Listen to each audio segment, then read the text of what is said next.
You're listening to Succeed, Just Let Go, a podcast that'll change how you think and change your life.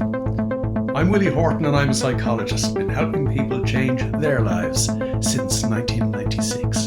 Broadcasting from the French Alps, and delighted to have you along. Let's take this week's step in the right direction.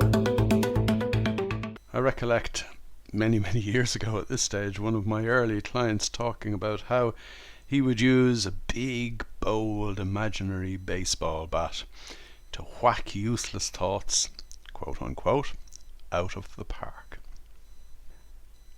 UCLA tells us that we have 70,000 thoughts whizzing through our head every day. And the interesting thing about those thoughts is that although they appear randomly in our head, they aren't random thoughts. Because, again according to UCLA, we are entertained, if that's the right word, by the same thoughts day in, day out, because those thoughts come from what psychology calls our stored knowledge, which is a body of programs that is used by our automatic pilot to enable us make it through the day. Wow, how exciting is that? Think of the alternative. You could be living your life to the full. Alright, I digress, because I want to come back to the baseball bat. Because my client was kind of proud of himself, telling me about this big, bold baseball bat. And I said to him, hold on a second. You don't need a baseball bat. You don't need to whack anything out of the park, because there is nothing to whack out of the park. Those thoughts don't exist. They don't deserve a moment of your energy or attention, and even thinking about hitting them away, batting them away, is giving them a little bit of your attention in the same way as if I said to a smoker, when you wake up this morning on your first day of not smoking, you're not going to think about having a cigarette. What is the first thing you'll think about? Because your mind has gone off down into its normal way of thinking. Any little drip of energy or attention we give to our thoughts, no matter how innocuous or apparently positive those thoughts might be, is giving those thoughts oxygen. And we certainly do not want to give our own thoughts oxygen, because once we give a little thought oxygen, a whole gang of thoughts barrels down the road, drags us down an alley and mugs us. We want to keep our minds pristine and clear. Over the years, I've had obviously hundreds, or probably at this stage thousands, of conversations with clients about negative thinking and how evolution has seen to it that we are glass half empty people. Because if we were glass half full people with a positive mental attitude, we might take our eye off the ball and miss the bushes rustling when the tiger is about to pounce. So we're actually designed to be skewed towards the negative.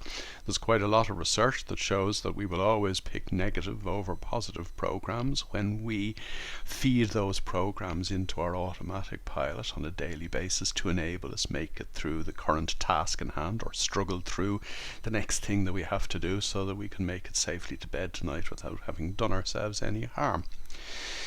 We are constantly on the back foot when we're using our minds normally. We're constantly automatically negative. And that is not living life to the full. That is just about barely existing. But what if you... No, not what if you, because it's actually a matter of fact.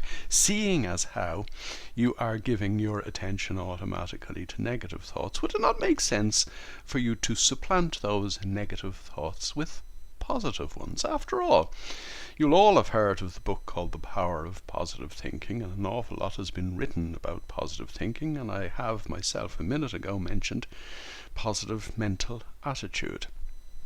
And as we have said in previous conversations, how you live your life is all about attitude. It is the approach that you take moment to moment that is driven by your attitude. But let's get a couple of things straight away.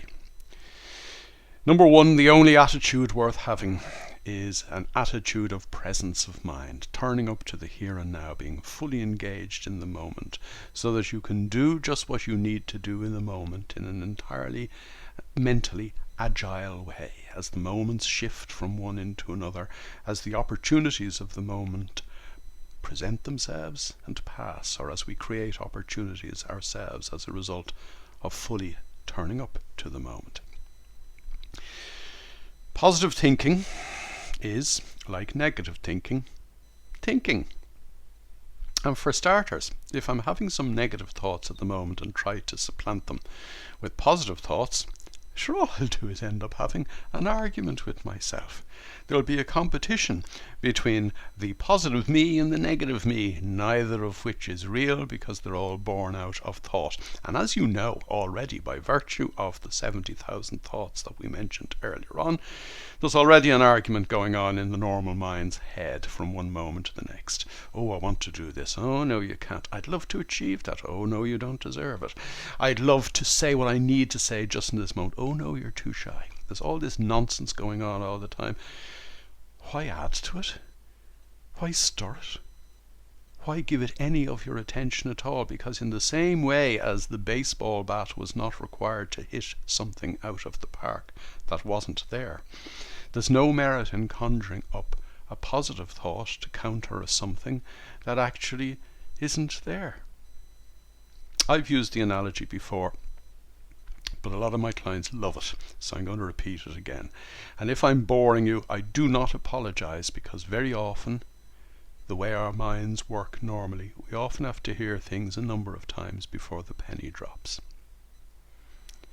Say you're sitting out in your garden, and it's a lovely sunny day, and it's a clear blue sky, but there are little wispy white clouds scuttering across the blue sky. And they're nothings. They're just little passing clouds. This is how the 70,000 thoughts in our own head whiz across the sky. Those thoughts will just keep whizzing if you ignore them, if you just observe them, if you just let them pass. But the minute you give your attention to one of those little wispy clouds, it stops in the sky.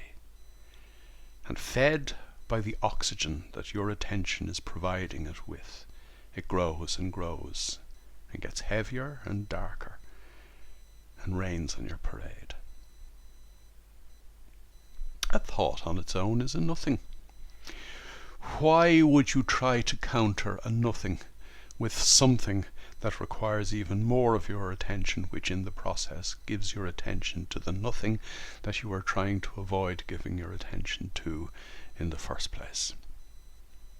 Forget positive thinking. Forget positive mental attitude. It was, after all, and there's quite a bit of research done on this, positive mental attitude or positive thinking that got the financial sector into the mess it got itself into in the early 2000s, which led to the crash of 2008. And an awful lot of people suffered an awful lot as a result of that, and some people, 13 years on, are still suffering. Positive thinking is deluded thinking, in the same way as your perceived strengths are nothing more than perceptions, nothings at all until you give them your attention. You see, if we go back to the start of today's conversation, where I talked about how we're glass half empty people, how we are predisposed to negative thinking. Most of my clients, when I meet them for the first time, assume that when I say they need to stop giving their attention to their thoughts, they assume I'm talking about their negative thoughts. But we need to stop giving attention to all our thoughts, because every single one of our thoughts distances us from the reality of the present moment. Think about it like this, or actually just reflect on it. Let's not tie ourselves in thought-fueled knots. Here I am sitting here recording this podcast at 62 years of age. I've gone past the age where I count in halves, but if I was counting in halves, I'm 62 and a half years of age. If I am using my mind normally, I am making sense of 2021 based on thoughts that were first implanted deep in my mind, particularly during the year 1960. If I make any sense of what is going on in 2021 using my mind normally, it'll be pure dumb luck. And to be quite honest, the chances of that happening are remote indeed. Once I pay attention to any of the thoughts that constitute my stored knowledge, I have lost my connection to the reality of the here and now. I have lost my connection to the energy of the universe in the here and now, and I have suppressed my own energy by pouring my energy, by diverting my own energy into my own thoughts. As a result of which I'm lost. I'm completely lost. I'm at sea, bobbing around, a victim, a potential victim to anything that might hit me today. Haven't a clue what's going on, as a result of which I will react again in a patterned way based on those thoughts and make what was always a bad deal worse. It's no way of living. In fact, it couldn't be characterized as living at all. It's just getting by. It's just making it through the day physically. An awful lot of people make it through the day physically only to end up in the evening an emotional wreck in the sure and certain knowledge that they're going to have the same experience again tomorrow. They are the people that actually even give some thought to the fact that they might be able to change their lives. But most people aren't even there. Most people are so divorced from reality that they actually think that the reality that they are experiencing, in inverted commas, through their own thoughts is the real thing. It's not. Even your perceived strengths are not real for the simple reason they are perceptions. When we were young and impressionable, particularly during the third year of our lives, we learned how to make our way in this world. We learned how to negotiate and collaborate. We learned how to communicate in an effective manner. We learned how to manipulate as well. And we learned about our strengths and we learned about our weaknesses. As I said, I learned that stuff in 1960, 1961. It's irrelevant to who I could potentially be here now in 2021. All of those programs, all of those psychological snapshots that I took during the most formative of my formative years give me an impression which psychology calls the conceptual self, well named because it is comprised of a series of concepts, or those psychological snapshots, or those perceptions. If I have a negative perception about me in this moment in time, and generally speaking, by the way, you won't be aware of it, you'll only be aware of it the odd time that you actually kick yourself for tripping yourself up. Generally speaking, we're not aware of this rubbish that's taking place by virtue of the fact that it's all happening subconsciously. But if you're aware of a negative thought that is holding you back now, you're immediately distanced from the moment. If you're aware of a positive thought that you're saying to yourself, well, actually, I'm good at this, or I'm strong at this, I have a track record at doing this, well, you're still divorced from reality because you are living from the perceptions of who you think you are. And we're actually designed to learn who we think we are in a way that ensures that in later life, in adulthood, we'll be able to make it through the day without giving a second thought to who we might be, because were we to become so engrossed in the possibility of our own potential, we might again take our eye off the ball and not notice the bushes rustling when the tiger leaps out to end it all. The point I'm making is really simple. Thinking is just thinking. Giving your attention to negative thoughts gives you your impression not only of your limited self, but of the limited possibilities of your life. Giving your attention to positive thoughts doesn't have the effect of cancelling out the negative thoughts by virtue of the fact that you're still caught in the world of thought. You need to completely leave the world of thought behind. Now, immediately people will say to me, but hold on, I'm paid to be an engineer, or I'm paid to be a project manager, or I'm paid to be an accountant, or I'm paid to think up new ideas from I work in an ad agency, for example. That's not the kind of thought I'm talking about. They're really, I suppose, if I could be as simplistic about it as possible, there are three kinds of thought. Number one, the automated 70,000 thoughts that are effectively patterned and pre-programmed to enable us make it through the day. The basic stuff in our subconscious mind, in our stored knowledge. The thoughts that you learned that in effect give you a level of expertise. So say you are an accountant, you're an expert in accountancy. Or if you are a plumber, you're an expert in plumbing. You have a body of knowledge. That's a different kind of thought.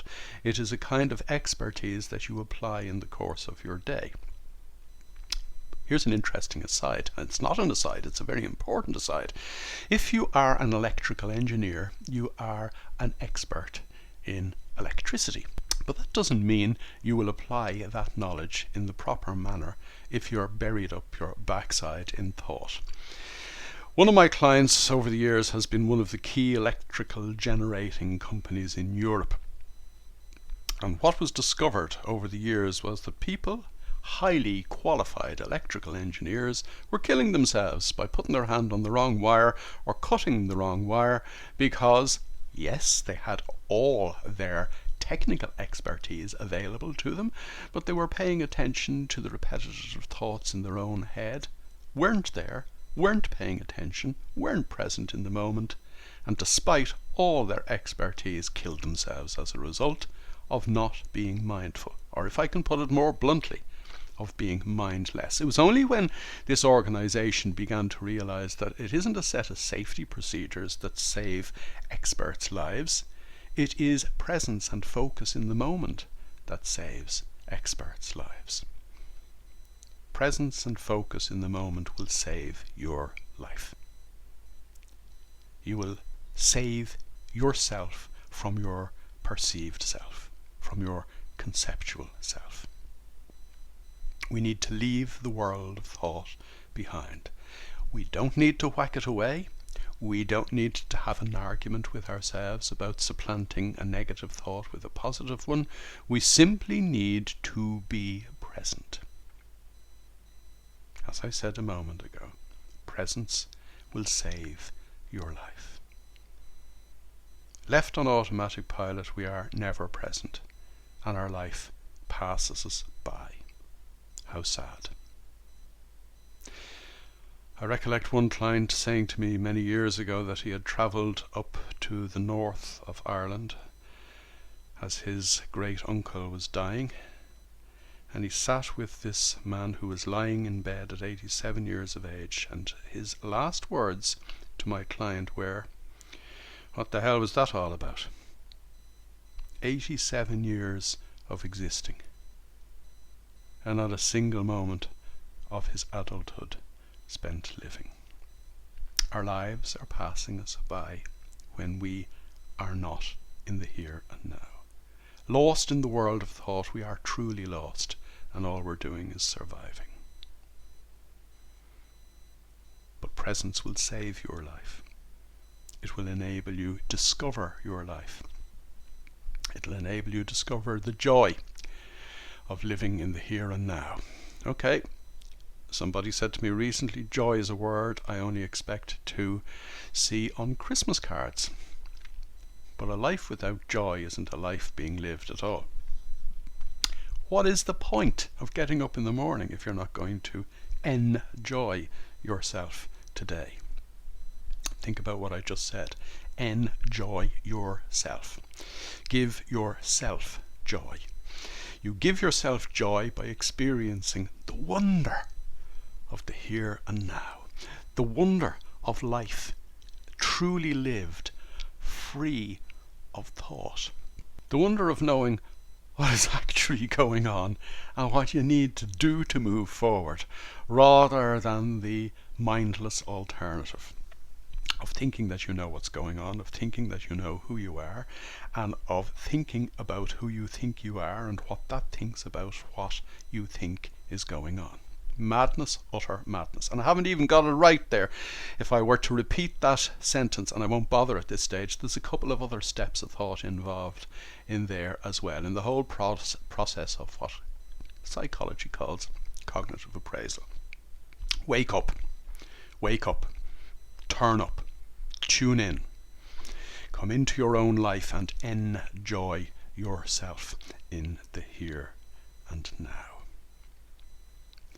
The key thing you will begin to understand, actually the key thing that you will begin to experience when you come into the here and now, when you wake up, is a dawning realization of how you are an integral part of the universe.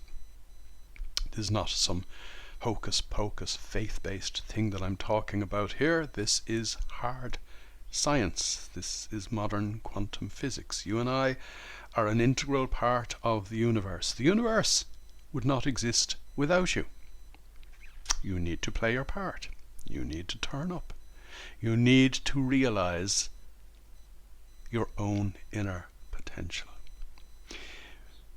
When you leave your thought programs behind, it's like taking the cork out of a bottle of the finest of champagne that has simply been waiting to throw itself into life, to invest all its energy in the here and now.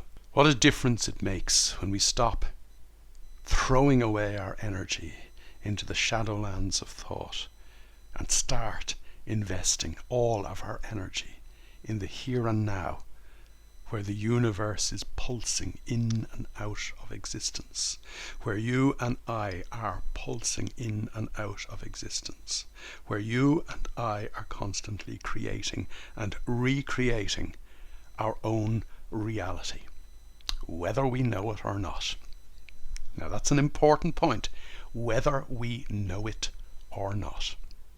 When you're on automatic pilot, you're constantly recreating the same reality because you haven't woken up. But when you wake up, you start creating the reality that you would love to live. What a world of difference! But it begs a very important question, doesn't it? If I can create the reality I'd love to have, what would that be? There's a real issue with this. Most of my clients, all of my clients initially, have a real issue when it comes to this because, first and foremost, nobody ever told them that they could have whatever they want out of life. They're like children, led by the hand into a sweet shop being told, you can have a bit of everything, but you're going to have to choose. That's the first point. The second point is, how am I going to choose? How am I going to choose what I want? How am I going to come to a decision as to what I want out of life or what success means to me when my perception of success has been so tainted to the point of being poisoned by what normal thinking minds think of success? So here's a question for you. Actually, I have two questions for you. First question is, what have you done already today about waking up? Has this podcast woken you up? If you're awake now, what are you going to do to stay awake? Okay, that's actually three questions so far, and I still have more to go. We need not just to wake up, we need to stay awake. And therefore, for example, when I talk to my clients about morning meditation, I go on to talk to them about the tools they need to use during the course of the day to ensure that they bring that clarity of mind into the cut and thrust and rough and tumble of their everyday lives, because that's when we need it. There's no merit in being cool, calm and collected on your own in the morning and being a headless chicken at 10 o'clock in the morning when some normal crazy person starts shouting at you. That's when you need to be cool, calm and collected. So my question to you is not so much, has this podcast woken you up? My key question is, what are you doing on a daily basis to stay awake? And as you become more and more awake, what do you reckon your ideal life might look and feel like? In other words, what turns you on? What gives you joy? Now, I know I said a few minutes ago that we enjoy ourselves. In other words, it's something we do moment to moment. The question I'm asking you now is ever so slightly different. What actually turns you on? What are the things you'd like to have loads of in your life? I haven't asked you what are the things you'd like to have less of in your life. They'll drift away the more you come into the present moment. They'll simply evaporate like the thoughts that are just those little whiffy, squiffy white clouds that drift across the blue sky of the life that we can live in the here and now. What would your ideal life actually look like? I've asked that question in a very particular way because the subconscious mind, as we know, we even discussed it in this episode, takes psychological snapshots that make and leave an impression on our subconscious mind. But there is another more important question. What would your ideal life feel like? Because when we begin to turn on the emotional tap in our subconscious mind, the subconscious mind can embrace itself in the direction we would love our life to go. And you know what? It will take us there. And it'll take us there anyway. That's the other point. I'm coming back to what I said a minute ago in relation to you're creating your own life anyway. Why don't you create the life that you want? Your subconscious mind will take you to where you want to go anyway. The fact of the matter is, until you start using your mind abnormally, your normal mind knows that where your subconscious mind needs to take you today is safely back to bed tonight. This is how the mind works anyway. You might as well have it working for you. You might as well start living the life that you'd love to live. You might as well start turning up to the here and now and experiencing the actual fact that in this moment in time, this is your life. Enjoy it. You've been listening to Succeed, Just Let Go. To get involved, join me in my Facebook group, strangely enough called To Succeed, Just Let Go. And for more information, visit www.willie-hort.com.